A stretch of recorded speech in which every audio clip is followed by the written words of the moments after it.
Okay. Good morning, everyone. Welcome. My name is David Garzon. I use he and him pronouns. I am the Director of Marketing and Communications at White Ribbon.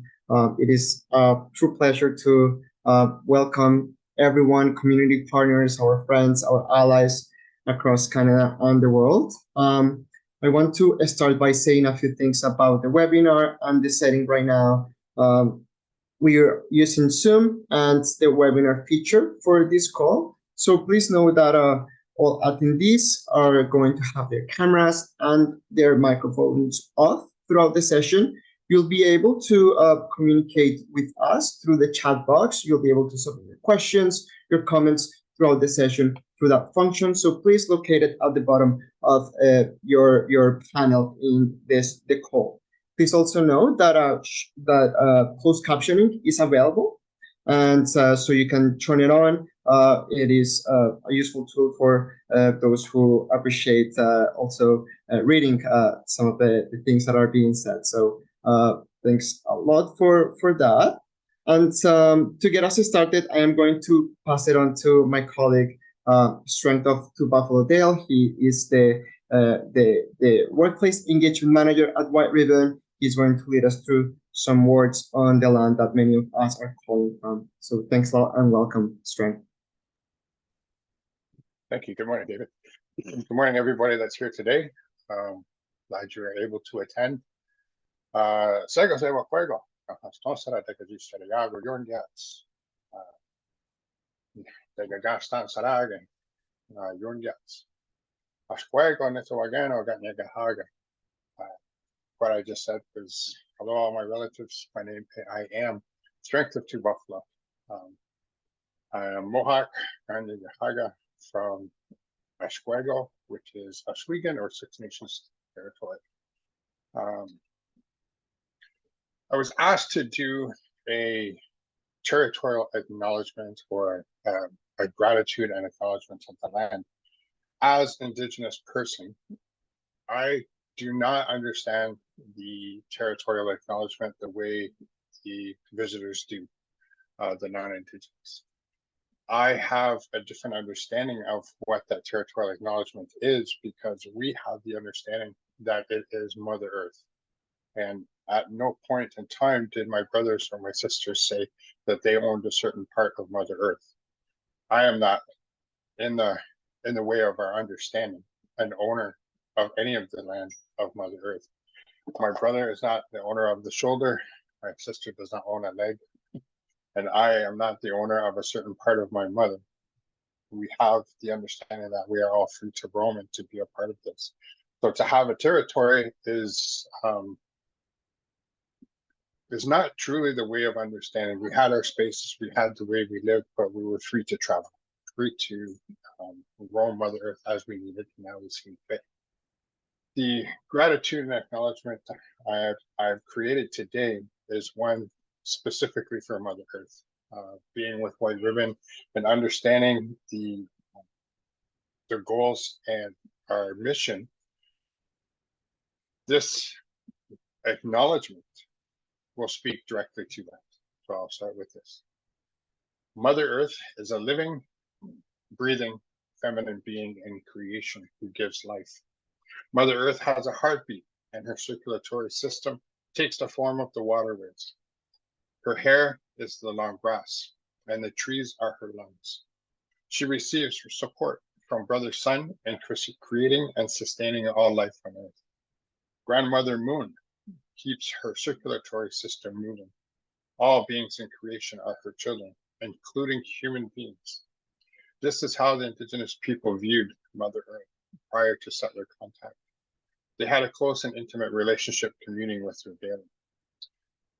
We here at White Ribbon commit to being people that do not forget, and will continue to advocate and educate in order to create change and work towards decolonization. We will do this in support of wellness for all and in honor of Mother Earth, always. We invite you to walk this path with us in mutual respect, peace, harmony for all generations and forever. I thank you very much for your time. And I have My eagle feather here is with me today, and with us, I have my sacred item. So this will be as we do our best to create and keep this as a safe and very brave space to have conversation and to enjoy what has been created today. Yeah, thank you very much, Stephen.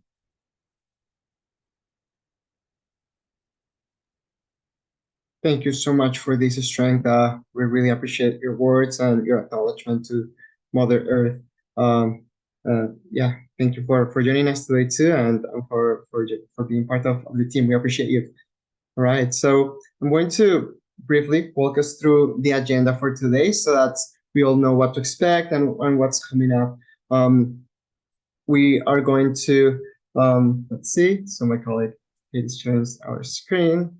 See, so we're going to we're halfway through our opening. I'm going to later on pass the word to Humberto, our White Ribbon CEO, and to Maria Mitchell, the chair of our board of directors. Then we're going to have the screen of our PSA. We will take a look together at this new piece. Humberto will introduce it, and then we'll pass it on to Aidan Kwan, who will facilitate a panel discussion with some amazing speakers. I am sure that if you paid attention and take a look at our social media channels, you know that we have a very exciting lineup coming up. After this, we're going to have about 10 minutes of a Q&A, and then we'll finish with closing with some words from Strength. And yeah, so this will be it. I really hope that you enjoy this event. We really appreciate everyone's allyship and support. And now I'm going to pass it on to Humberto Carollo for some words on 16 Days of Activism. Thank you so much, David, and thank you for that introduction, and thank you to Strength for starting us off in such a beautiful way.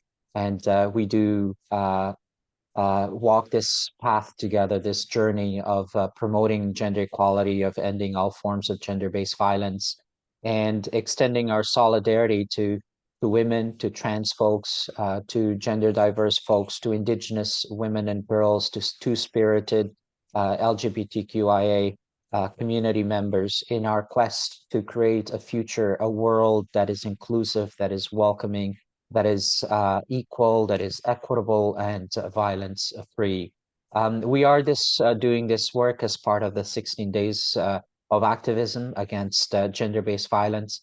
And it was just yesterday, December 6th, that we remembered that we observed Canada's National Day of, excuse me, of remembrance and action against gender-based violence.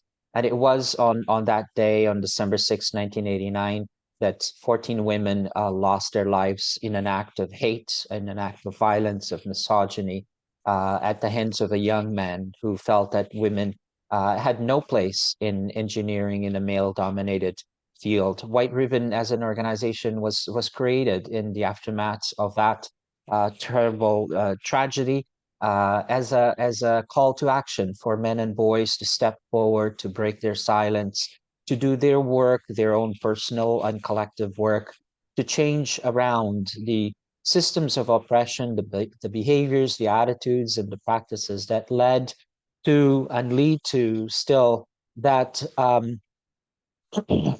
that violence in our that's still ever present in our everyday lives, in our communities, and in our institutions. It was a tremendous act of solidarity back then when those three men, that group of men, came together and decided that they needed to take action. They needed to step forward and support the women's organizations and the leaders at that time that for too long had been raising the alarm, had been asking for change, had been calling people in to be part of the solution. Yet so often they found themselves doing that work alone without the necessary support, and oftentimes with a great deal of resistance and backlash. And that resistance and backlash continues today in so many ways. And in particular, as it relates to transphobia and all forms of gender-based violence. So it's in the context of wanting to change that around that we are having this conversation today, that we are extending our allyship, that we are defining what it means to be an ally and work in allyship and solidarity. And I'm really grateful for all the panelists that are with us today, the organizations represented, and grateful to all of you for participating in this event.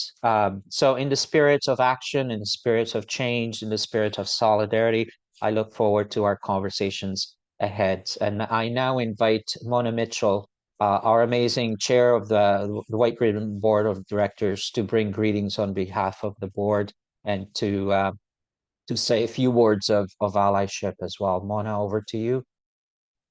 Thank you, Umberto. And thank you for the White Ribbon team for not only the introduction and strength for the opening remarks. As Umberto shared, I am the board chair, and I've been honored for the last number of years to not only chair the board, but be involved with White Ribbon. And I really want to thank the panelists for their advocacy and the work that you're doing in creating an inclusive world for everyone. So, why is allyship more important than ever now? Just a little bit of context. During, a time of radicalization and increased hate, as we're seeing around the world, we want to remind men and boys, as well as our allies and community partners, that we need their allyship to be stronger than ever today.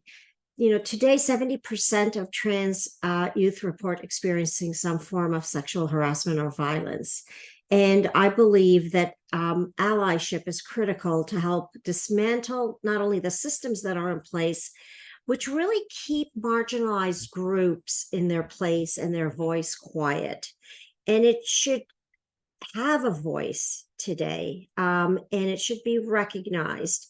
And the voice of those that are advantaged or in privileged positions really need to recognize how their role can and should be more active in accelerating the change.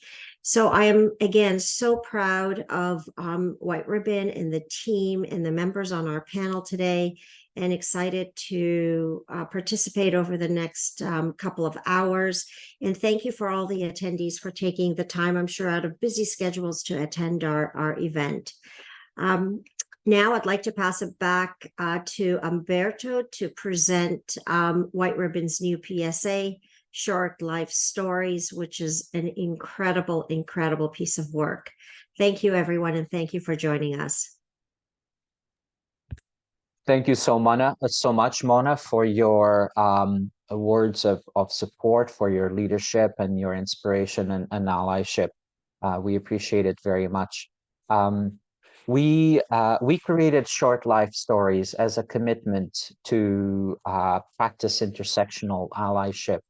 Often, since the beginning of our times, we've called on men to be allies, to speak out against all forms of gender-based violence and discrimination, which means to really recognize the impact of violence and misogyny and oppression on people's lives, and to also recognize that in some cases, in some communities, are disproportionately impacted by this violence. And as Mona reminded us in the case of trans youth, that disproportionate impact is evident in the statistics, in the everyday statistics that we see, but also in the everyday hatred that we have seen rise over the past months, the past year in particular, where the rights and the safety of trans women and gender diverse folks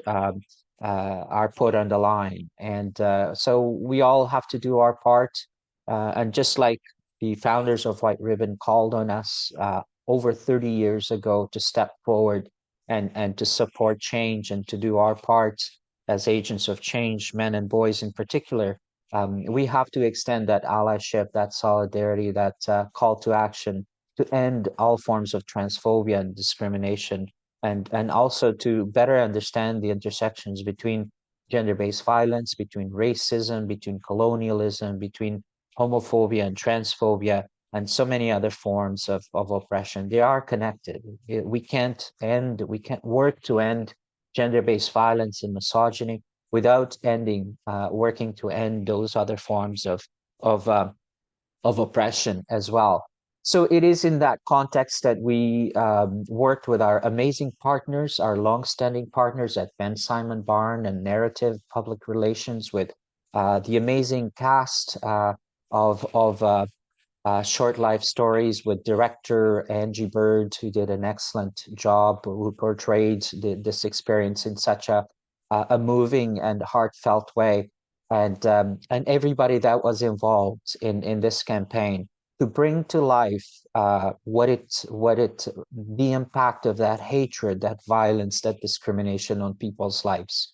And when we bring those stories forward, and when we help our audiences understand what that experience is like for folks day to day, it helps to build empathy and compassion and solidarity. It helps us to a degree put ourselves in other people's shoes, to also understand what would it feel for us to experience that kind of violence, that kind of repression, that kind of discrimination. What would it feel like for us to be restricted in our wishes, to be our authentic selves? And I think when we think of those impacts in our own lives, and when we think about those kinds of impacts on the lives of people around us, we're more likely to step into action and to do our part.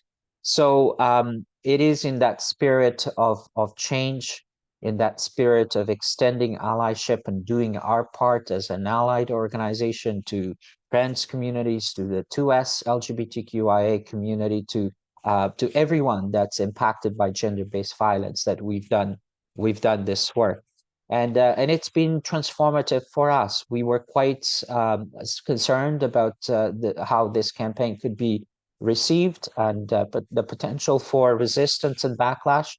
But I'm really happy to share with you that it has been the opposite, that the campaign has been well received, that people have been moved, that companies, institutions have come forward and said, we want to support this campaign. We want to do work together with White Ribbon and allies and everybody to create this kind of change. It is time.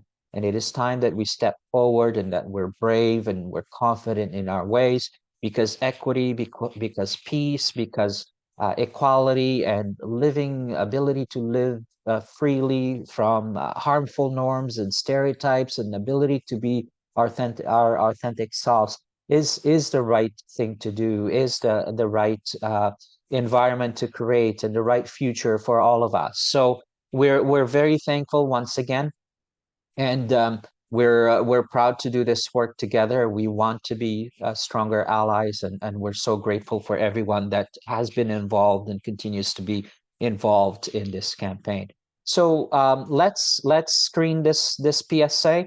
And as always, White Ribbon Campaign PSAs depict both the impact of violence and discrimination on people's lives and on communities, and this may be difficult to watch for some, but I also encourage you to focus on the joy that you see reflected in this PSA, the joy of living freely, authentically, that so many trans folks experience. That for the first time they're able to free themselves from those expectations, those harmful norms, those stereotypes, and they can be themselves, because that's important for us to think about and to support and celebrate as well, because that is what life could be without violence, without discrimination, a joyful, full, free life. And that's what we are aiming and all working towards to support for all of our communities. So here's short life stories, and I look forward to our conversation ahead. Thank you so much.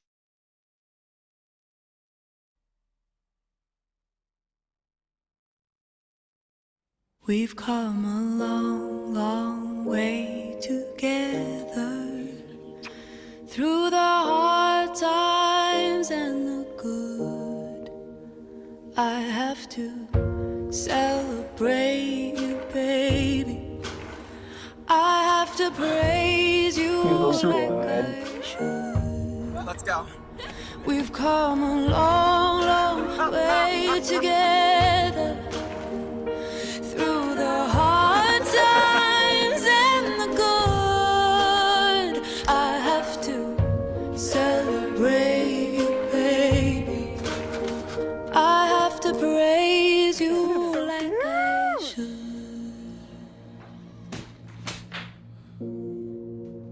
Hey.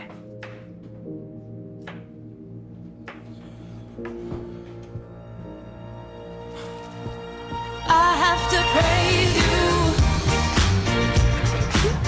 I have to praise you like I should. You make me glad that I'm a woman, 'cause you're a feeling thinking man. And anytime I know you need it, I'm gonna please you every way I can. I have to praise you. I have to praise you. I have to praise you. Where do you think you're going? To the bathroom. That's your bathroom there. You're not coming in this bathroom. How many times do you want me to say it? Okay, let's just calm down What are you gonna do? Don't touch me! She's not coming in this one. I said don't touch me! Don't touch me! What's up, dude? I know what you are.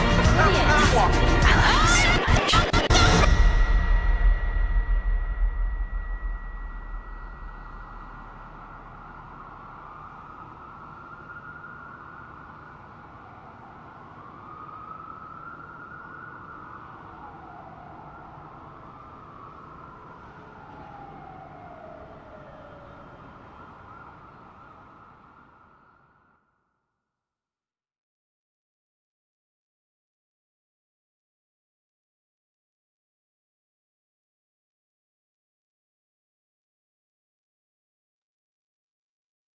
So moving, so heartfelt, right? And it's that joy, that freedom, that love, the unconditional love from Vivian's mother, the chosen family and those friends that support, and Vivian's courage in accepting herself and living freely. Those are the positive messages that I think we all need to keep in our hearts and think of as we commit to strengthen our allyship, because that is the kind of life, the kind of freedom, the kind of equity that we want everyone, all trans community members to experience and to live with, because we all want to live like that. We all want our lives to be full of joy and happiness and freedom and peace and inclusion and acceptance and love. So it is with those commitments in mind, and our strong commitment and resolve to end this discrimination and end all these forms of violence, that I welcome Aidan as the facilitator of our conversation ahead, and I'm looking forward to it very much. So Aidan Kwan has been engaged with White Ribbon for a couple of years now. Aidan was a member of the launch of our campaign last year as well. I Knew All Along, which was also very powerful. And so this year we've invited Aidan to moderate this conversation. So thank you, Aidan, for accepting our invitation. Thank you for being a great role model for all of us, and ally, and thank you for supporting White Ribbon and our work, and thank you for being part of change. We are in this together. So over to you, Aidan, and thank you so much again. Can't wait for our conversation. Thank you. Thank you. Thank you, Humberto, for presenting the PSA, and to the White Ribbon team for having me. I'm very excited to be here. And thank you to everyone joining us today. So my name is Aidan. I am a queer and trans community advocate. I have worked with White Ribbon on various projects over the past 2 or so years. I love what they do and really stand by their mission. So I'm very excited to be here today. So to kick us off, I would love to start by acknowledging our panelists and speakers today. So joining us, we have Faye Johnstone, president of Momentum, Haley Rebecca Robinson, Cree and Filipinx Two-Spirit actor and advocate, Kiara Kumail, the actor who played Vivian in Short Life Stories that you all just saw, Colin Graham, Community Development Manager at the Ontario Native Women's Association, Wes Delve, Program Officer with the International and Social Justice Program at the Canadian Teachers Federation, and Humberto Carollo, White Ribbon CEO. So I have a couple questions for you all today, but for the sake of time, some questions will be for all panelists and some will be directed to specific folks. So I guess to kick us off, I have a question for everyone. So our question or our conversation today will revolve around the idea of allyship and the things we can all do to support trans and gender diverse communities. To get us started, I would love to ask you in 1 or 2 sentences, what does allyship mean to you? And I guess you can all take some time, take a moment to think about it. And if anyone wants to jump in and get us started, feel free. I'll break the ice. Hi, folks. Faye Johnstone joining from unceded Ancestral Algonquin, Anishinaabe territory, colonially known as Ottawa. To me, allyship is the recognition that we're all in this together, and that when we see particular communities being targeted by nefarious actors or folks who are trying to roll back our rights, it's stepping in and supporting those folks in that moment, both in recognition that those communities deserve those equal opportunities and that same freedom, but also equally in recognition that these systems and structures are about all of us and impact all of us. And so allyship is about tapping into that better world and fighting for that better future for ourselves and everybody else too. I'll jump in if that's okay. Excuse me, I've been dealing with a little bit of something, so hopefully it won't impede me. Thank you for allowing me to be here today. Welcome, everybody. I am also joining you from unceded Algonquin Anishinaabe territory in the place known as Ottawa. And just to jump on what Faye has just said, for me, allyship is a verb. It's something that's active. You can't just sit back and do nothing. If you're an ally, you need to listen, you need to learn, you need to unlearn, you need to question things, you need to ask questions, and most importantly, you have to speak up. Where allyship is concerned, being a bystander is not an option, and I think we're probably going to get into that a little bit later. Thank you.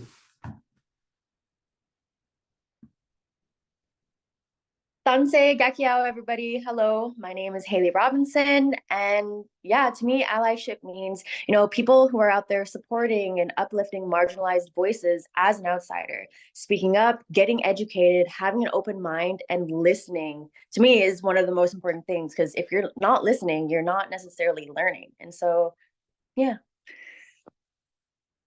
I think sort of to add on what Haley, I'm Kiara Kumail. I play Vivian in Short Life Stories. I think to add on to what they said, allyship really is about listening and putting trans people specifically in the forefront when talking about trans issues and listening to what we have to say. I think a lot of people assume what we want, like a lot of cis lawmakers make laws about women's bodies, make laws about trans bodies. And I think when you actually take time to listen to a trans person, take time to listen to women, it's where we can engage in proper allyship.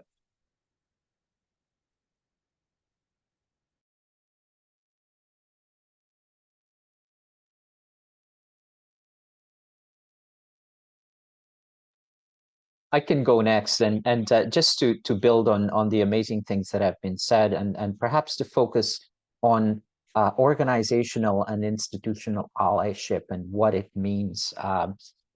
First and foremost is about organizations, workplaces, institutions, realizing that they must play a role, that they have a role to play in addressing these issues, in extending support and solidarity to transgender communities and doing their part in their workplaces, in their political spaces, in their decision-making spaces, to redress the historical discrimination, exclusion, to redress the experiences that people have with transphobia in the workplace and institutions, to redress the underrepresentation of trans individuals and gender diverse individuals in workplaces, in decision-making bodies, in community organizations, in faith organizations, and looking at doing the necessary change to create environments where the opposite is possible, where there's full inclusion, full respect, full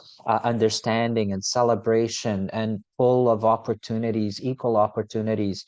And allyship is about corporations, about institutions doing their part to create change, so that when hate and discrimination rises in the community, they stand at the ready to step forward and say, no, we believe instead of hate, we believe in inclusion, in full opportunities, in peaceful engagements and existence, and in celebrating people for who they are and who they want to be.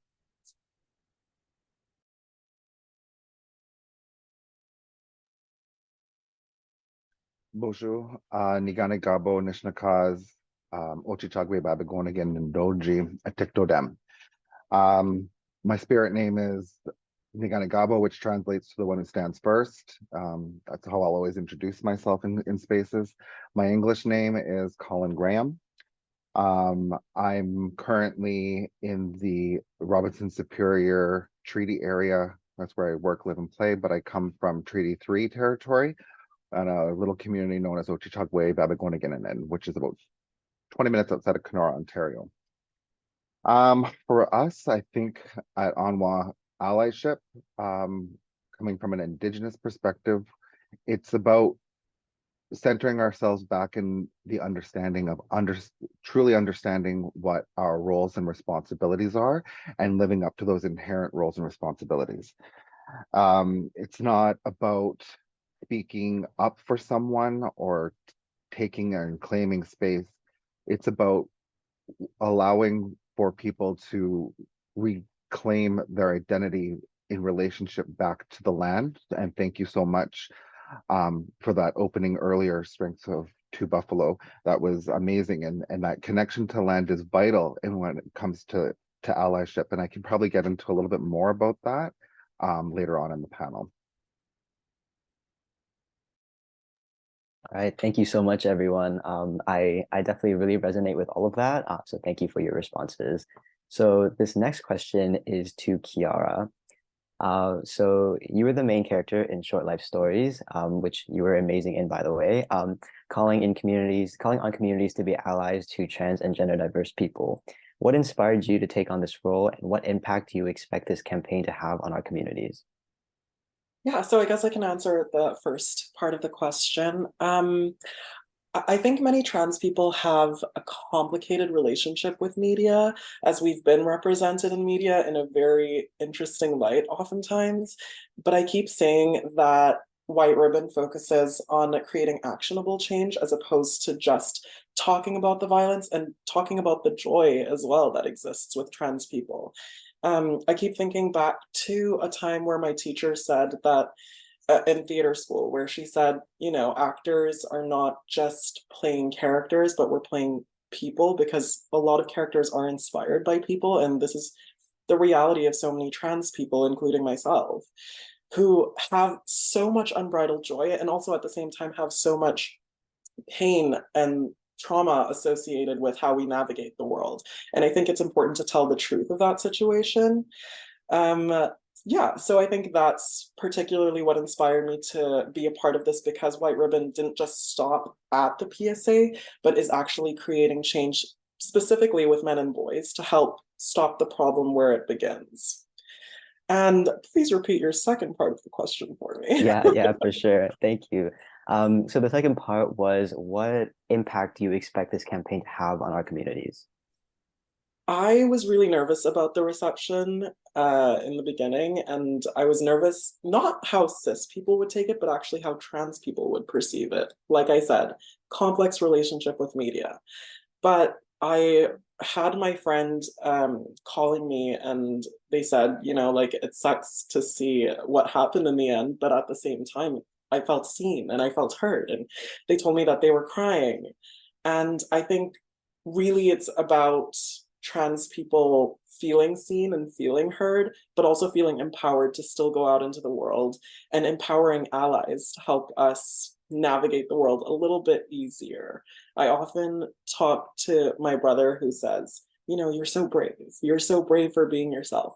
And in my mind, I don't want to be brave. I want to be able to be fragile, and I want to be able to be soft. And I think allies are able to help create that space where we can be imperfect human beings. Yeah. Thank you so much for that. I definitely resonate with all of that. I love the PSA. I love the video. It was very powerful for sure. And I definitely teared up a little bit because it was just such a powerful representation of, like you said, the joyous moments a trans person can feel in their lives, but also a very accurate representation of some of like the daily things we go through, you know, in public spaces, like in bars and, you know, less safe spaces like that. So thank you.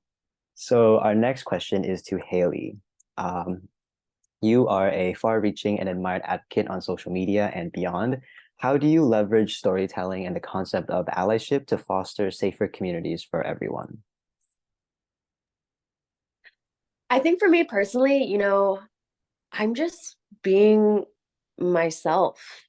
And I think it comes from a place of, you know, when I grew up as a child, I was adopted into this white Christian family. And so I grew up with the very heteronormative colonial way of being and who I should be. And so for a long time, it was a lot of like pushing away of who I was and anybody who I thought would, you know, make me look like I was a part of a group that I didn't want to be a part of, because I didn't realize at the time that I was part of this group.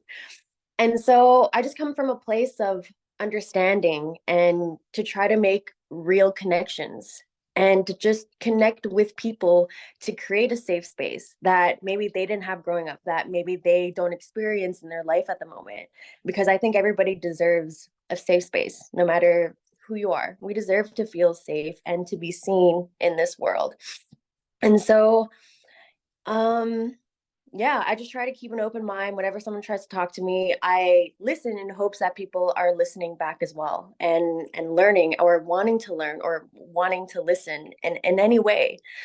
And so, yeah, I hope with me just being myself and to trying to reach out to create that safe space and that community that I didn't have, that people will resonate and will just want to be a part of this little community that I've created.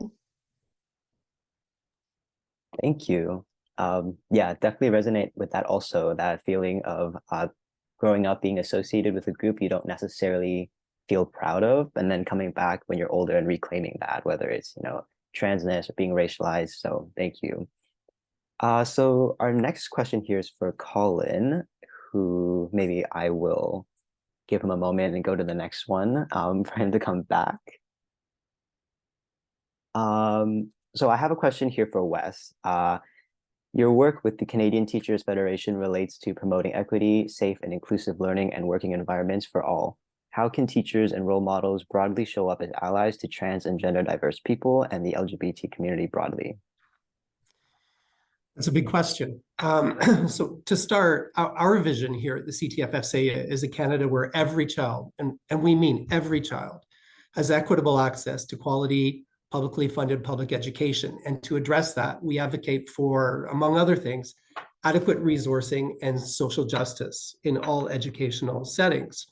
So on our website, you'll find articles on current issues we are advocating for, such as creating safe zones around public schools and calling for the respect of human rights, especially where our trans and gender diverse populations are concerned, from coast to coast to coast. So one of the easiest things that teachers and education workers can do is to use students' chosen names and pronouns. It's easy, it's respectful, and we know that it can accomplish so much, and it's such a simple thing to do.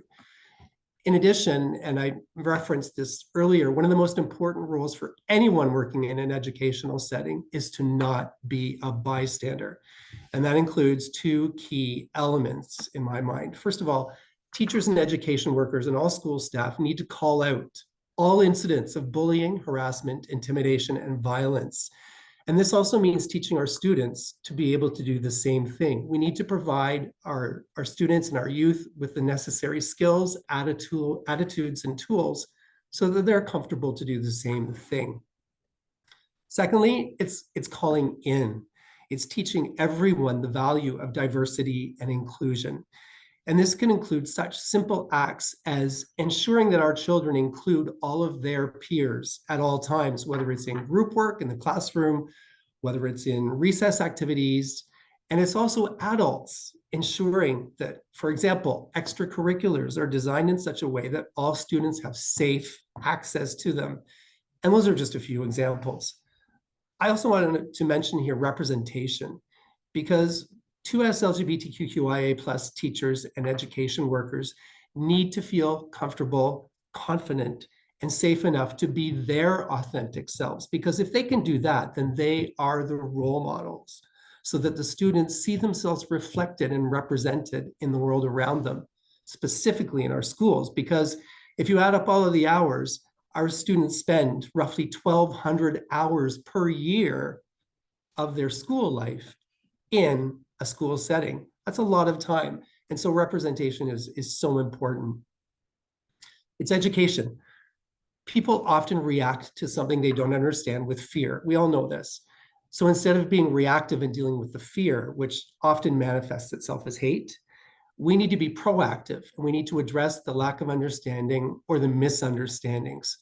So it's our job to provide facts, information, to provide that education.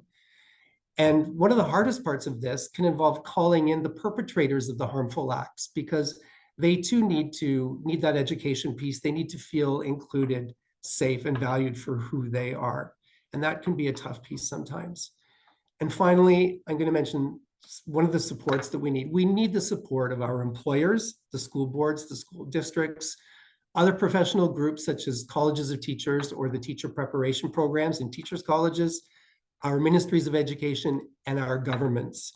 And that support can come in many forms, but specifically professional learning for our teachers and education works, and the provision of financial resources and other resources so that this can actually happen. I know that's a bit of a long answer, but thank you very much for giving me the time. Thank you. Yeah, no, all of that I definitely agree with and resonate with. Thank you so much. So the next question is to Faye. Your work in advocacy towards inclusion, justice, equal rights, and gender equity is admired by many of us. How can community members, organizations, and institutions be better allies to your work and trans and gender diverse people? Thanks so much, Aiden. This is a big question. It's one that I've really tried to wrap my head around. And I think it begins by recognizing the moment that we're in. I've been doing queer and trans advocacy for over a decade, and I've never seen an environment as toxic, as poison, and as scary as this one. All across the country, we're seeing folks using dog whistles and slogans that are meant to make you scared, and that are actually intended to make you worried about the dignity, the freedom, and the rights of queer and trans people. And this is something we haven't seen, I would argue, since the days of marriage equality. For the first time in Canadian history, we're seeing the Charter of Rights and Freedoms being, the notwithstanding clause of the Canadian Charter of Rights and Freedoms being invoked to restrict the freedom of trans kids to be themselves. In 2 different provinces, we're seeing attacks on the safety of these kids just to come out and to figure out who they are without being, constrained or forced into one box or another. So I think it begins by recognizing that this is not business as usual, and that's our first place. I think the second piece is recognizing that this is an existential threat that goes way beyond just trans people. What we're seeing here is anti-trans hate, anti-queer hate, leveraged to break new ground in the fight against women's rights, to break new ground in normalizing governments or far-right groups restricting our bodily autonomy and getting to decide who deserves access to this town square where we are supposed to have civil dialogue. I woke up today to see another friend of mine, a trans woman, Kai Cheng Tom, who is one of the most brilliant authors in our community, being dragged by far-right outlets for speaking at the University of Toronto yesterday to commemorate the National Day of Action and Awareness Against Violence Against Women. I have been subjected to so much hate mail over the last year that I've lost track, and I continue to see, anytime that I pop my head into the public sphere, attacks on who I am and what I do. And so I think we need to recognize that. And then my third piece is the action component. Queer and trans communities are desperately under-resourced, and we're being outgunned by groups that have hateful agendas. And so my invitation to allies, to advocates and organizations is to tap in and support the work that we're doing. That can be by sharing the PSA here. That can be by bringing forward your own expertise and your own tools and your own resources to help local and national queer and trans advocates. That can also be having conversations with your neighbors.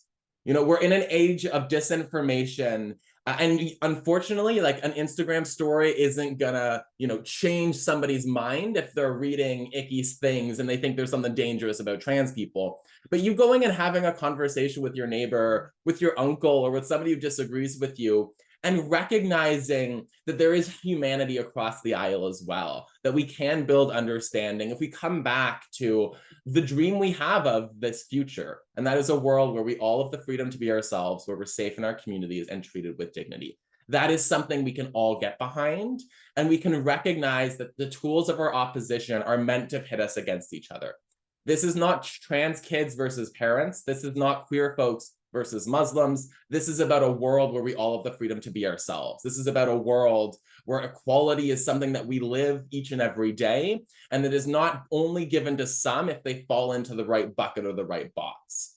And so I feel to this day very lonely in this fight because it is a mountain that we're trying to move. And so my invitation is tap into this, join us in advocating. We need every voice, and we need the voices that they're trying to claim that they speak on behalf of. We need our men speaking up. We need our moms engaging in this conversation. It's not just about trans people, though it's focused on us. This is about changing and rewriting the fabric of our society to be one where difference is demonized, where social justice is a bad word, and where equality is something that's so far out of sight, we can't even conceive of it. And so we need everyone to be in this with us, because that better tomorrow is possible. But those trans kids seeing the headlines right now, they're the ones that are hurting. They're the ones that are feeling lonely. And it's on all of us to show them they're not alone in this fight. Thank you very much. Thank you. Thank you so much for that. Absolutely. That was very, very powerful. And I agree with all of it. I deeply resonate with all of that. So I have the next question here for Wes. For Colin. The Ontario Native Women's Association works to promote justice for Indigenous women, girls, Two-Spirit, and gender diverse people. How is the concept of allyship relevant to the work that you do?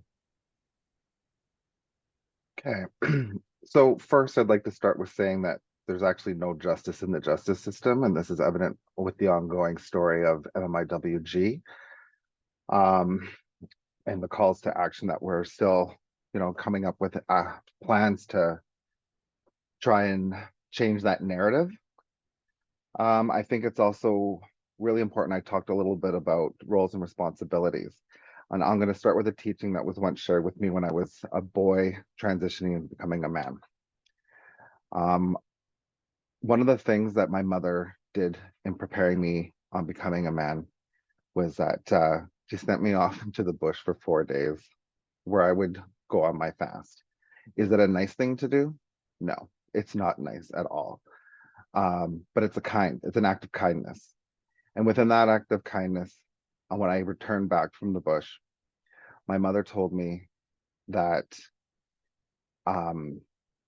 the inherent rights and roles and responsibilities of community, one of which being women understand their purpose in life. Women understand their purpose in life coming into this world because they are life givers. They are connected to Mother Earth. They are connected to the land.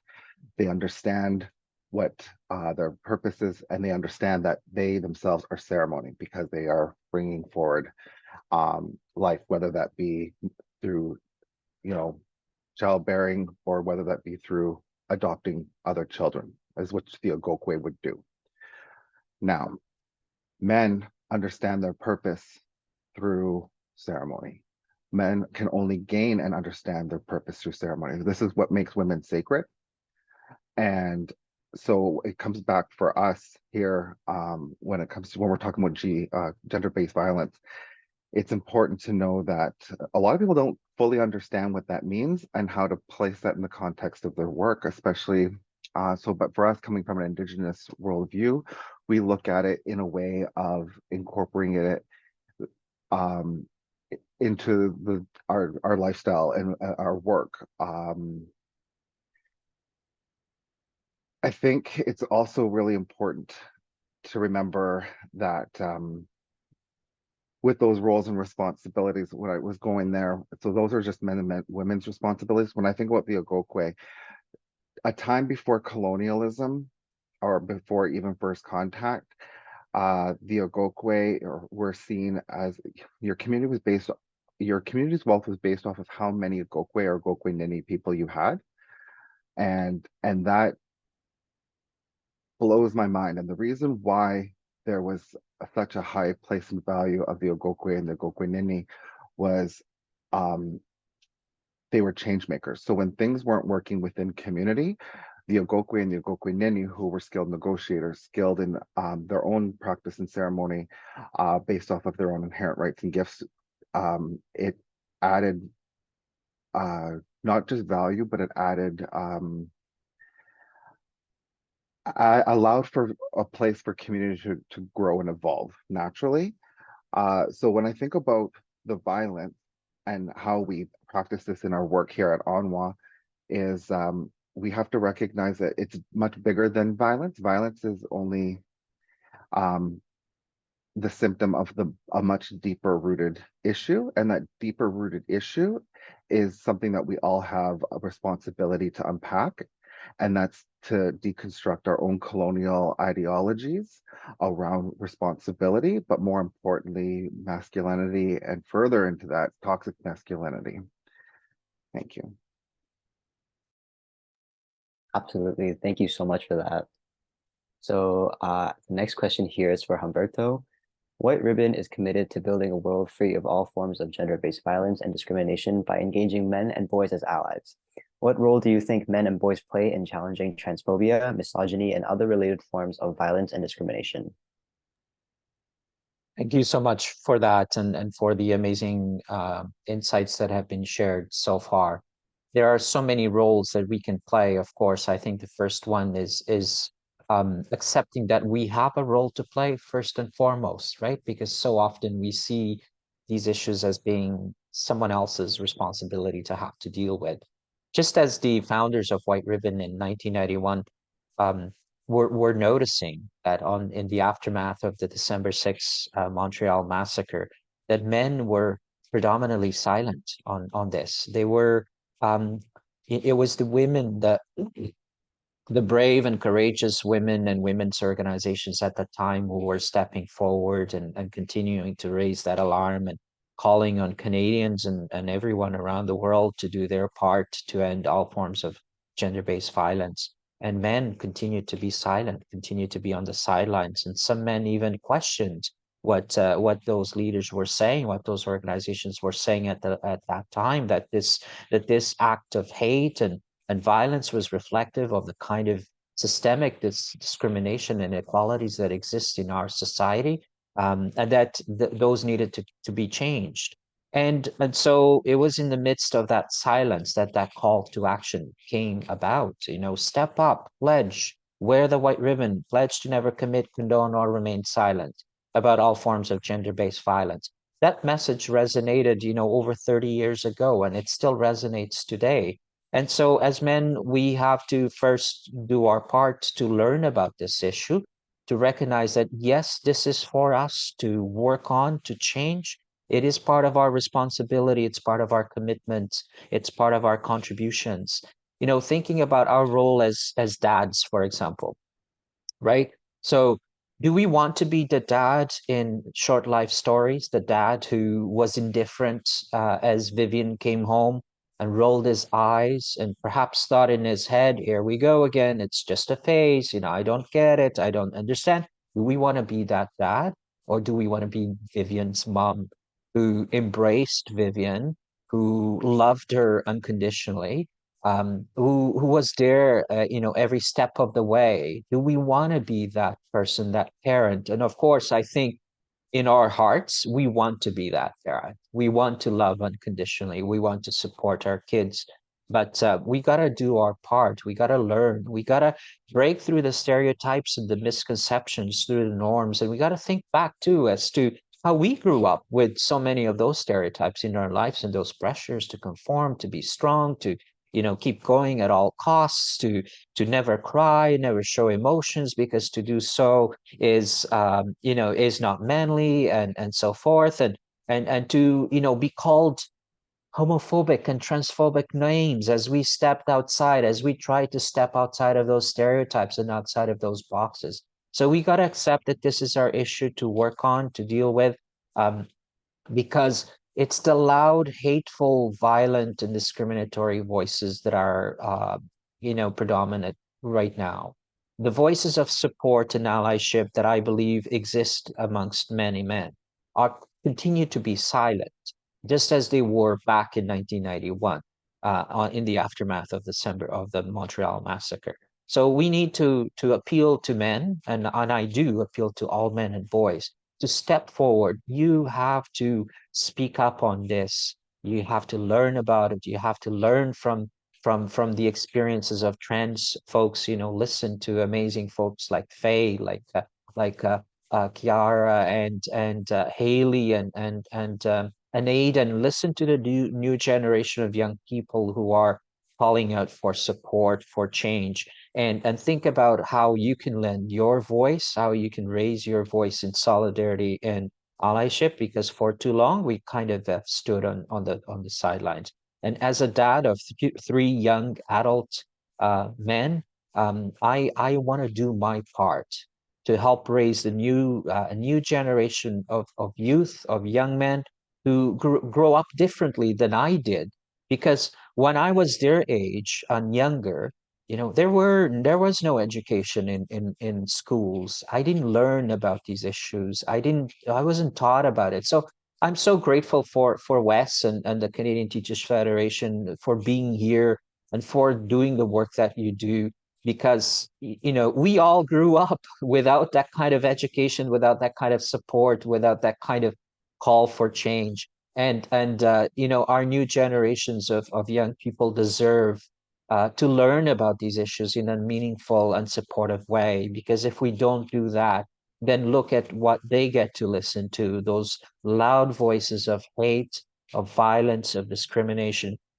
Is that the legacy that we want to leave for our kids? Absolutely not. Certainly not mine. And I believe that all dads out there, all men out there, don't want to leave that legacy. We want to see our kids grow up feeling supported, included, accepted, feeling like they have the tools and the skills to be able to engage in healthy consensual relationships, that they know how to respect and accept everybody for their diversity in the community, in the classroom, in the home, in our institutions, in the workplace. We got to do our part to change amongst us, and to also lend our efforts to change around the systems, the practices, the policies that lead to the continuation of this discrimination. And yes, educators have a role to play. Dads have a role to play. Yes, political leaders and faith leaders and community leaders have a role to play. Folks in sports have a role to play. I'm always so inspired by the words of Wayne Simmons from the Toronto Maple Leafs in our Men of Quality campaign, who commits to being an ally even when you're not around. So we need to make sure that our allyship is visible, is loud, and that it's happens in the public places, in our personal lives, and we need to be authentic in our allyship, right? This is not just about performative allyship. This is about being loud and being, for once, using our voice, using our privilege, using our influence to be able to create change, because it's needed. It's needed in our lifetime. It's been needed for so long. And if we don't do that, then it's the hatred and the violence that will continue. So White Ribbon is committed to do our part as an organization and continue to work with men on the front lines, men and boys, but also to help change these practices, these policies, these and engage in advocacy and support, again, the amazing work of Faye and leaders like Faye, who have for too long been calling for this change, often, as Faye shared, with a great deal of backlash, resistance, hate, male. That can't happen. That can't happen. Look at what Faye is trying to accomplish. It's everything that we should collectively try to accomplish. How can we speak out against a world, a future that is equitable, peaceful for all, and inclusive? And how can we not support that for our kids, for ourselves, and for everyone in the community? Thank you so much. Yeah, thank you so much for your words. I agree and resonate with all of that. I also want to say thank you for being such a wonderful role model to all of us here and to me. And your leadership is exactly why I love the work that White Ribbon does, and I love the change that I get to be a part of. So thank you so much. So the last question here from me, before we move on to audience questions, if there is the time, is for all participants. What future do you imagine and are working to build for trans and gender diverse people? It's a very big question, so feel free to take a moment to think about it. And if anyone wants to jump in, feel free. Okay, I can always go. I'm happy to weigh in. I think it's a world where from the day we're born, no one imagines that we're supposed to be one way or another, where we truly have that freedom to figure it out in environments that are supportive. And that's a world where everyone, men, boys, non-binary folks, girls and women, everyone across the board has that space where we don't have to, unpack the stigma and shame this world teaches us, or where we don't feel like we have to break out of a box in the first place. I think that's the baseline on a systemic level. But I think what it feels like is a world where trans folks never have to, look over our shoulder when a voice yells and behind us, or a car honks as we're walking to the grocery store. I think it's a world where we are feeling that acceptance, and honestly, like a world where we care a whole lot less about the genders of other humans. I want to get back to like seeing the cool art people can create. I want to get back to like playing video games and reading my cool and interesting books. I want to play with my pets. A world where gender is just one part of ourselves rather than turned into a source of controversy, shame, and stigma. That is a world where we're all freer and where we're all happier in the bodies that we're in.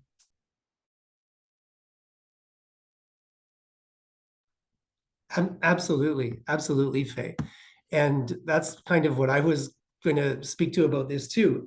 I would love to see a future where we don't need labels anymore, right? Because all children, all youth, all adults, whoever, they're free to be their authentic selves.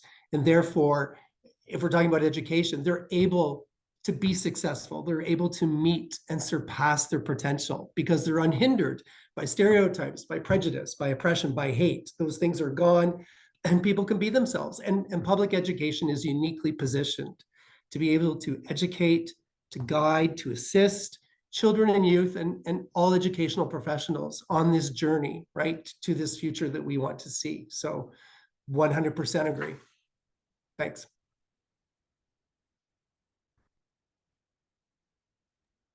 I can go. I think playing Vivian's character and having conversations with Angie, the director, really taught me what kind of person she was, is that she was unhindered, maybe a little naive to the circumstances of the world. And I wish to live in a world where trans people can be naive to circumstances, where we don't have to look over the shoulder, where we don't have to put our head down in the women's washroom in case someone will say something to us or look at us in a weird way. I want to live in a world where I can be free and do whatever it is I want, the way Vivian does. Unfortunately, we don't live in that world. And I think what Wes and Faye and Humberto were saying earlier, especially with Wes's work, to help trans people and in public education spaces or all education spaces in general. I remember being at an all-boys school and having the representation of a non-binary teacher, and that really opened my eyes to the first time. I didn't even know what non-binary was. I didn't even know you could have gender outside of that. And it was really eye-opening for me, and it was helpful to see them live their truth so that I could live mine and create that safe space for trans people and also for men to unlearn certain behaviors. I remember early on in my transition going back to high school and talking with my teachers, and the students, everyone knew what they were talking about, which was not my experience in high school, right? Nobody really understood what trans was. Nobody really understood what non-binary was. And going back to school and hearing these young students completely support it and understand it gives me hope for the future and gives me hope that things are changing, and it needs to start with this generation, because honestly, I don't know if the older generation is willing to actually create change. I hope they are, but if they're not, it's about the educators and the teachers who start teaching people young to not discriminate. I think people often think, oh, what is gender critical theory stuff? Like, what is all of that? Why are you teaching my kids that? Why are you exposing them to this? But it's not about teaching your kids to be trans. I grew up with 2 straight parents, and look at me now. I think it's about teaching your kids to not be hateful and to teach them love and how to support their friends and how to be kind and good human beings.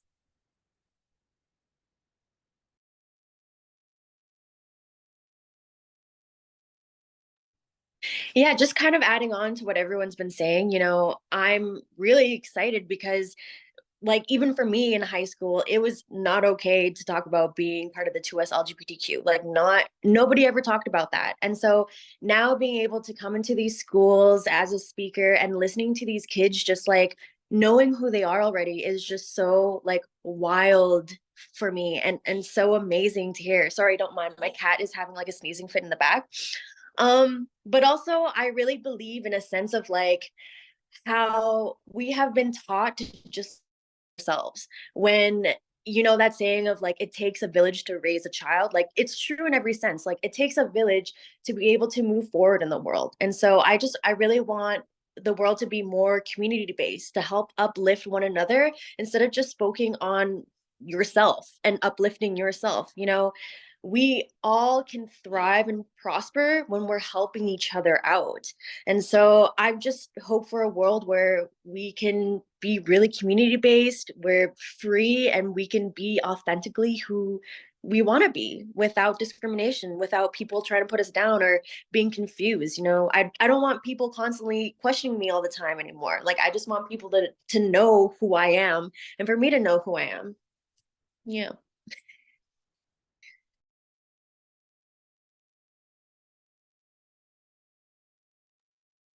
I want to remind us of the joyful moments in the PSA, in short life stories. From the moment that Vivian looks at herself in the mirror and there's that smile of acceptance, of freedom, to the joy she experiences with her friends, to the love that she gets from her mother, to the celebration, to the coming together, to the, both to experience support from chosen family and also from birth family as well, and adoptive families. It's that kind of world, that kind of future that I hope we can all work towards, where trans folks live freely, are able to be authentic, are able to accept themselves at even earlier stages. Vivian went through that acceptance really late, and then, as the PSA reminded us, it was short-lived, because that is so often the reality in people's lives, in trans people's lives, because of the impact of discrimination, oppression, the violence, horrific violence, and so lives are cut short. So that is not the future that we want to see. We want to see a future full of freedom, equality, and joy, and celebration, and support, and allyship, and solidarity, and change, and oh my goodness, so much more. And Kiara, I want to leave some hope, because I believe that even our older generation, my generation, can change, and I've seen lots of evidence of that. But it takes creating those spaces to have those heartfelt conversations. And I've been able to have those heartfelt conversations with people of my generation and even older generations. And I can tell you that the heart, the empathy, the compassion is there. It just needs to be brought to the forefront. We need to create those conversations. We need to start with a position of trust, of empathy, of realizing that, our generations, my generation, did not have an opportunity to learn about this. That it was the voices of hate, of the misconceptions, the stereotypes that we grew up with. So to a certain extent, like we have to understand that background and go back there and remind folks like myself that we grew up with that we didn't have an opportunity to truly understand what it means for people to be free and to want to be themselves and when we have those heart-to-heart conversations,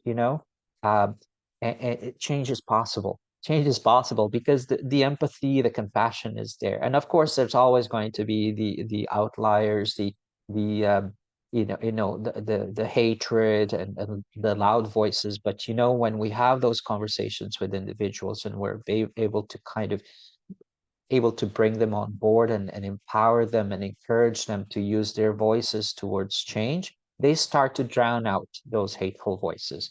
So let's not give up on our current generations. Yes, let's work on future ones. But I promise you, I will do my part to work with men like me of my generation in male-dominated industries. I go into the military. I talk with men in sports, in male-dominated companies, and I can tell you that I have seen the change. That change is possible. We just need to do it at a large scale. And we need to be brave and courageous and go into those spaces and work with the companies and the institutions to open up those doors so that we can do the work. So my call to action is to all the workplaces, all the institutions, the militaries, the sports folks, the engineering companies, construction companies, open your doors, allow this work to happen because change is possible and we're going to be there, we're going to support you, and we'll be at the forefront of calling for that change. And we'll do it, of course, with inspiration, with support, with allyship, and as much as we can with involvement with amazing folks like you who are calling for change. And we'll do that in solidarity and allyship and so that we can create that world that's so beautifully depicted in short life stories, because that is the reality we want for trans communities everywhere.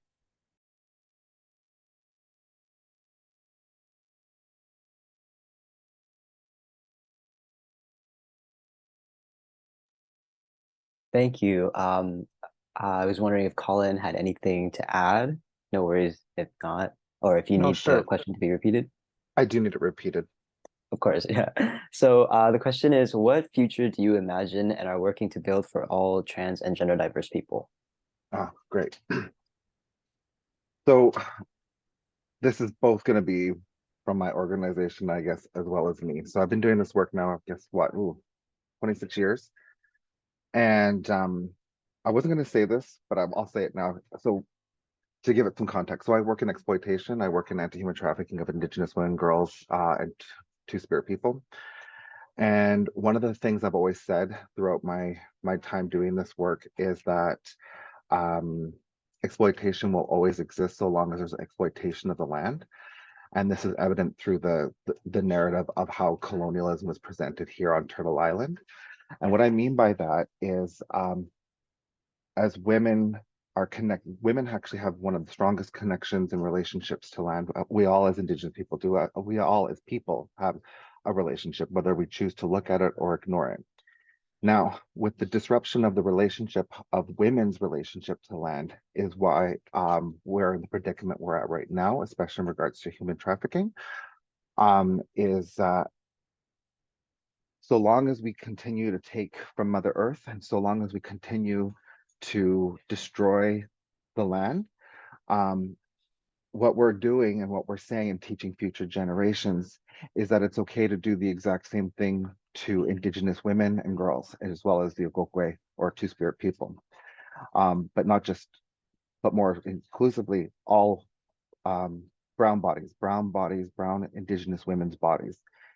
And so I want us to be able to reflect on that and start reconciling and start repairing our relationship, not only to Indigenous women or women of color, but we need to start repairing that relationship to land. I'm a firm believer, and I'm sure most Indigenous people are all firm believers, is the land will heal you.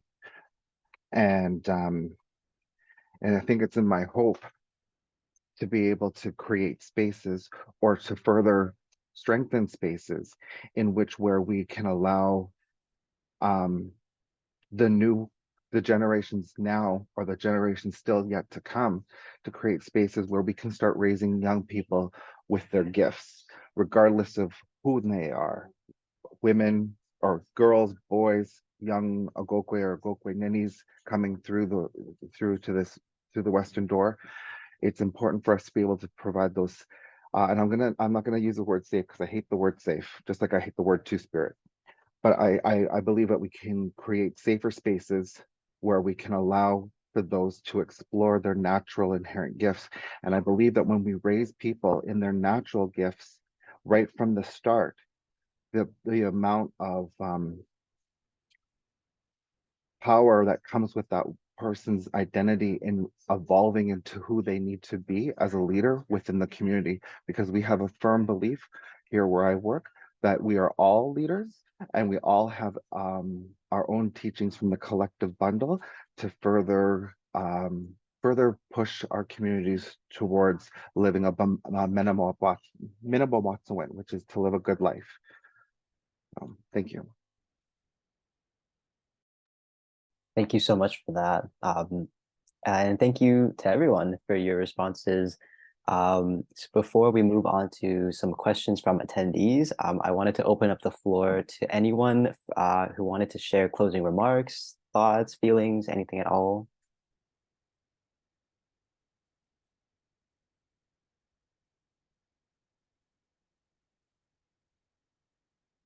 Anything? All right. Well, we have some questions from attendees, so if we don't mind, I'll just jump in some of those. So let me pull up the questions here. All right, so anyone can feel free to jump in. You don't have to if you don't want to, but I'll just kind of leave the floor open. So one question we have here is, how do you create the spaces for discussions with men and boys? I totally know we need to have these conversations, but I don't know how to create those spaces. I love this question, and this is one I like to name. So I'm a military brat from a military family, and so both my parents, my mom and my dad, are retired members of the Canadian Armed Forces. I grew up playing boys hockey for 12 years. I was a hockey jock in another life, which is my favorite fact to share because it's just like people are stunned and wowed, and I still have the legs to prove it if it ever comes to that. But I love conversations with men and boys around gender in a context that isn't like talking down to or like, do better, but context that actually allows them to understand and get insights into how gender is screwed over their lives and their experiences as well. We often oversimplify realities of misogyny and patriarchy, and we don't recognize that while it has undoubtedly led to the systemic oppression, violence, and bad things towards women, trans folks, etc., it's also screwed over young men and boys and has created a context where so many folks struggle to connect with their spouses, with their siblings, with their children, with their parents, and with their communities. And then if we can actually start there, it brings them into the conversation rather than making it a conversation against them. And I think a lot of the time, I'll do that when I'm at a rally and a protest, chanting some bold chants. But when I'm in conversation with men and boys, they need to feel like they're a part of this. They need to feel like this is something that has impacted them as well, and that they have a role to play, both in unpacking how gender has influenced who they are, but also in that vision of a world where everyone has the freedom to be themselves, is safe in their communities, and treated with dignity. We need this to be a conversation where we bring folks together, not one where we're like, gender is bad and you are responsible. Because men and boys of today, unfortunately, are not responsible for the creation and implementation of systemic patriarchy. They can just be inadvertent agents or active agents of it, but we can bring them along, and that creates, and they can be great ambassadors.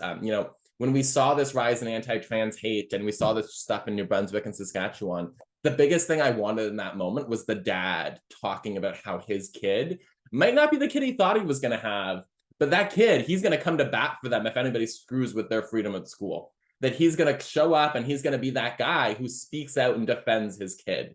And so we need those voices, and we can bring those voices in by recognizing that it impacts and influences their lives in different ways, but in significant ways nonetheless. Thank you. Thank you so much, Faye, for that. And you're absolutely right. That is what we at White Ribbon refer to is using a strength-based approach, right? Is talk about the roles and opportunities and inspire and motivate men and boys to be part of the solution. And it's not a talking down, a blame and shame kind of approach. It's a, join us because we have a role to play. And for too long, we haven't played that role, and it has to change. And yes, it benefits us as well. It helps us to break out of our gender stereotype boxes, and as we do that, it improves our relationships with those around us, whether it be in relationships and or workplace relationships, or in communities, or in schools. And I find personally that personal storytelling is really powerful in changing hearts and minds, right? So I often talk about my own journey. Like, many people are curious. Why do you do the work that you do? Why have you been with White Ribbon for 20 years? And what got you into this work? It's kind of strange, maybe not so much these days because a lot more men are stepping forward and doing this work and doing their part. But folks are always curious. And so I share my personal journey. As a young boy, I grew up with that violence in my home. I witnessed it. I saw the women that I loved experience that violence in the home, in my home, in my community, and some of that violence was directed towards me as well. So from a very young age, I had that realization that I have to be part of this change. Like, I can't allow this to continue. Like, I can't even think about boys like myself, whether it be back then, and girls and young people experiencing that kind of violence. Like, this cannot continue. So I talk about, having a strong realization very early on that something was wrong, that I needed to do my part to change that. So, and then I pose a question to the audience, to the men, so what is your relationship to this issue? Why should you step forward and get involved? And it's amazing what comes after, the stories, the expressions, the examples that come up. Because first of all, as men, we often we don't get many chances to kind of connect with one another in vulnerable and open and authentic ways like that. It's kind of we shy away from it because vulnerability is not a manly thing to do, right? But we got to break through that stereotype. We got to role model that for other men. And when we start to connect in authentic ways, in open ways, in ways that talk about how we're personally connected to these issues and how we have an opportunity to create change, the empathy, the compassion, the solidarity, the stepping into action is magic. And I've seen it. It happens time and time again. It's not always immediate for a lot of men. Often it takes, several engagements like that. Some men are quicker to come to that realization and step forward and say, count on me, I want to be part of this. For some other men and boys, it takes multiple, connections. That's why this work it can't be done at a superficial level. Like, we got to keep working on it to change those hearts and minds. But when we do, it's magic. It's important. It's so good. It's inspiring. It's motivating. It's where I personally draw my hope from. It's from those kinds of conversations, those kinds of moments, and seeing that change is possible when we make it authentic, when we share our own connections. So for me, that's one of the key approaches, and it's role modeling vulnerability and opening the gates for us to have conversations and learn about these things in ways that we haven't had a chance to do before. If I may add, I think a lot of people who do incite transphobia, a lot of people who do incite hate are often acting from a place of fear.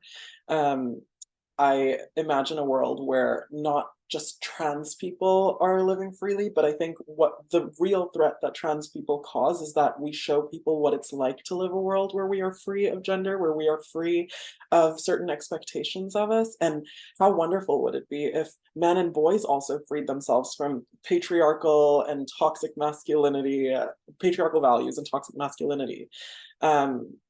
I think that we have to acknowledge that fear. I went to an all boys school, so like I've had these conversations. I was usually the SJW, right? But if we have these conversations with boys where we acknowledge the very real fear, the way queer people probably often have to have conversations with their parents when they're coming out. I understand that you may not get it entirely. I will be patient with you. I will give you grace. And I think that not all trans people have to give grace and have to be patient. I think that it's incumbent on cis people to actually enter those spaces and to be those and to have those allies in those spaces so that they can be that voice for trans people, because it can often be re-traumatizing for us to have those conversations consistently. Yes. I just think it's important.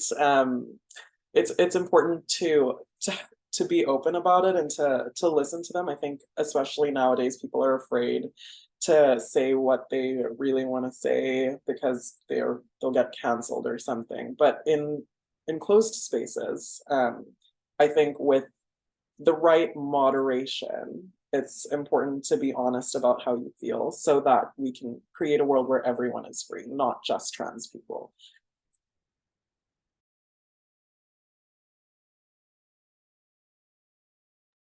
All right, thank you so much. If no one has anything else to add, I see another question here. This question is for Colin. This attendee says, "Hi, Colin. I wonder if you could share your thoughts about the term Two-Spirit. I think I heard you say that you don't care for it." I don't know. I don't just not care for it. I hate it.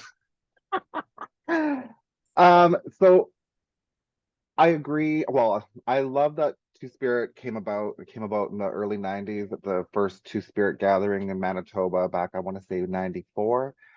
I understand and appreciate why it was needed at that time. They needed a word to be able to start claiming space. I believe that if we don't allow ourselves to be able to evolve in our spaces, we don't grow. And if we don't grow, we can't change. Which is why, again, and maybe it's different for me, I didn't have to grow up in a world where I had to come up with a new word to describe me to help people feel comfortable. I grew up within a family that still maintained its relationship to land, but more importantly, its their relationship to the community bundle that goes back since time immemorial. And I understand and know my I don't know my language. I know enough of my language, and I know enough of the power of words. And one of the words that was taught to me ever since I was a very small boy was Agokwe and the Agokwe Nini. And with the Agokwe and the Agokwe Nini is something that I identified with. And now being Agokwe or Agokwe, see, two-spirited, this is the reason why I hate it, and I'll tell you why. I hate the word two-spirit because when I'm in some spaces, I'll get a Becky that comes up to me and is like, "Oh my God," I'm like, "Colin, you got like two spirits. Oh, you got, that's so cool." I'm like, "No, Becky, I don't have two spirits within me. That's just crazy." Right? I'd be in an inner conflict with myself. In today's modern day westernized way of thinking, it's called schizophrenia or some other sort of mental health issue, and that's not what two-spirit is. It's much bigger than that. It has more to do more than just my gender. It has more to do with my sexuality, more than my sexuality, which is why I also hate the word, because people automatically assume, and why I get into a lot of arguments with Pride, that, "Oh no, you're with us." No, I'm not with you. I didn't ever needed Pride to claim space for me, because we've always been here since time immemorial. So I go back to what I am, and I go back to my teachings that come and survive because my family comes from a long line of ancestors that prepared themselves to have Agokwe and Agokwe Nini people in their bloodline. And I'm always reminded of how blessed my family is and proud they are to have an Agokwe within the family. And so with that, it was bestowed upon many teachings, whereas mine aren't fragmented. Mine are directly related to the stories that my own Agokwe ancestors have contributed to, so that way I can sit in spaces like this and be able to share in the power of story.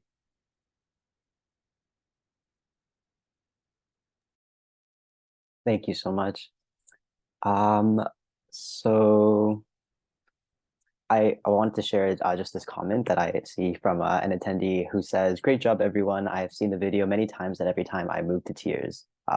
Me as well. So thank you. I think we have time for one more question, possibly, and I see several questions in the chat that are quite similar. So I think I'm gonna try to lump it together as one.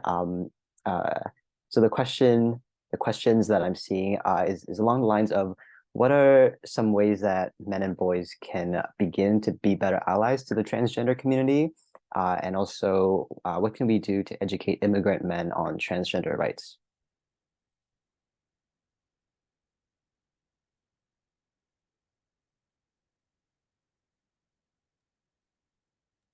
I think Since I'm maybe on a I. roll, oh, Oh no, go ahead, Colin. You can. are you sure? Okay. Since I was on a roll, I got lots to say. For us, from an Indigenous perspective, the first part of that question is, again, I said it earlier, and that is raising people in their gifts. Raising people in their gifts. So when I think about young boys, young men, remember I talked about that kindness my mother did to me, giving me a little butter knife and heading off to the bush for 4 days with no food. Acts of kindness. I think when young boys, especially going into becoming young men, when they fully understand their roles and responsibilities as men, as healthy men, that would be definitely a way. So, for example, my brothers, my cisgendered heterosexual brothers, if we want to use labels, understand their responsibilities as men, not only to their family, but to community, in making sure that they are firekeepers or they're protectors or they're providers. And they don't just provide for their own little nuclear families, they provide for all of us. It's their inherent right to protect that. And in that protection, it's protecting even their Agogwe brother. And they do so not because it's out of obligation. They do so recognizing that I too am vital in playing a role in the contribution to the survival not only of my family, but to the betterment of our community.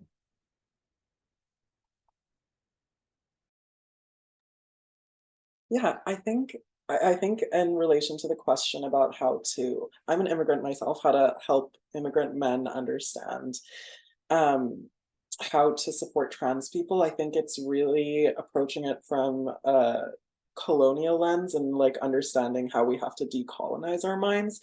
I am from Tanzania originally, and while we have our independence from British colonial rule, we still have a lot of colonial laws that are in place that criminalize people like me back home.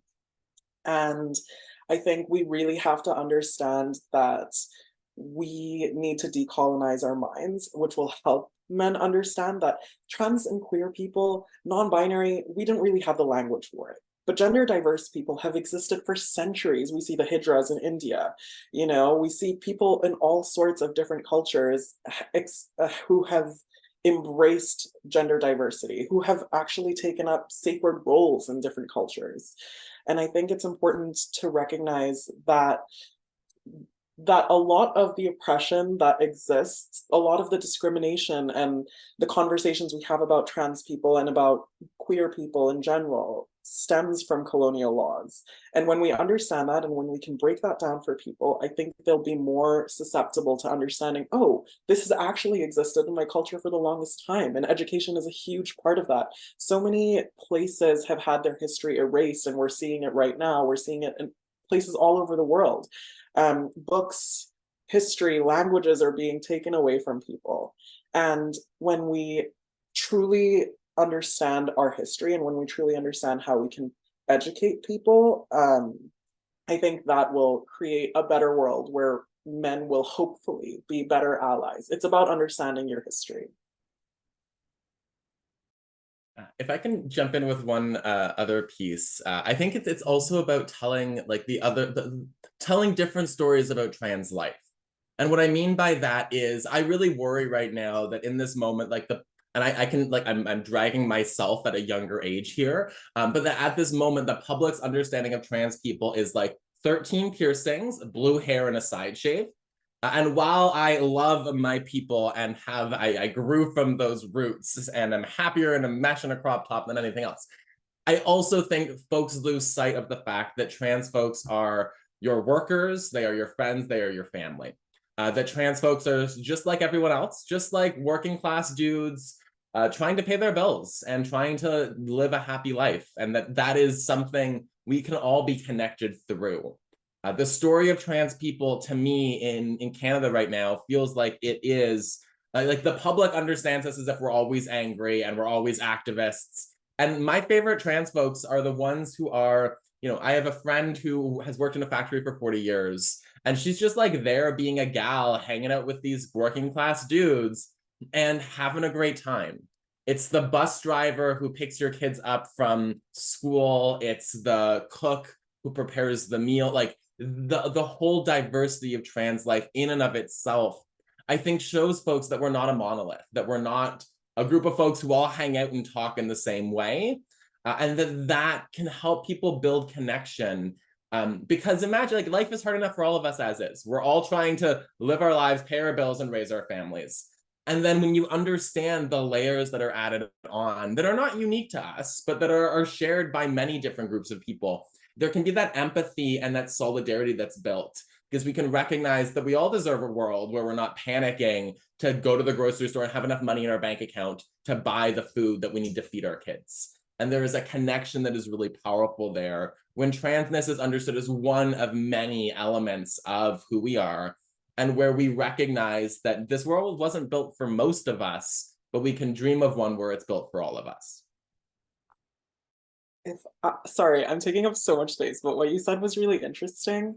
I am oftentimes the first trans people many people meet. And I have seen where they come from and where they are now. My closest friends who have said some really problematic stuff. And I think while the narrative, again, the blue-haired, like 70,000 piercings narrative of like the angry trans person is often portrayed, if you meet us, a lot of us are actually very graceful and kind and willing to hear you out. In fact, we've had to hear you out. We've had to deal with ignorant questions in an extremely graceful and kind way. And we are still, not all of us, but many of us are still willing to have these conversations. And again, like coming back to immigrant men, when you have those conversations, when you engage with trans people in trans spaces, we need to understand that transness is not just a thing reserved for white people. Transness exists across the board. I am from Tanzania. I am from a country where my existence is literally illegal, and yet I exist, and yet I persist, right? Yeah, I know, I love Haley's cat as well. Sorry. I think it's really about having those conversations with and engaging in space with us. We're very open to hearing you out. We're very open to listening. And as long as you're not asking us questions about transness all the time, we have dreams, we love, we fear, we have hopes, just like every other human being. And yeah, as long as you engage with us, I think that's a path to allyship because it builds empathy. I want to jump in here if I can, because as someone who is cis, who is male, who is white, I happen to be homosexual. So, but I do enjoy a lot of privilege, and I'm going to borrow a metaphor that a friend of mine uses, and that is that we all swim in a sea of racism, of cis-sexism, of heterosexism, of patriarchy. It's everywhere we see. And so we just come into it and we learn it naturally just by being in a society where that is so pervasive, that it's everything that we see and it's everything that we learn, it's everything that we know. So we have to be courageous. And these are one of the things that we can do is we can encourage our friends, the circles we run, and we can encourage people to be courageous by taking off those rose-colored glasses, right? And being open to unlearning. One of the best things I did in my career is later on, I taught primary kids. One of the best things I've ever done, because those children, they haven't learned hate yet. The sense of fairness that they have and just a natural curiosity and wonder that they have when they're exposed and they learn new things. And I think that's something that we need to try and get back to, because that's one of the best parts of ourselves, is when we approach situations not with fear, but we approach situations with curiosity and with a sense of wonder and a sense of, how can I become a better person? What can I learn here? How can I make myself better, my family better, my community better? So we need to be children again, and we need to look at things with curiosity and natural wonder.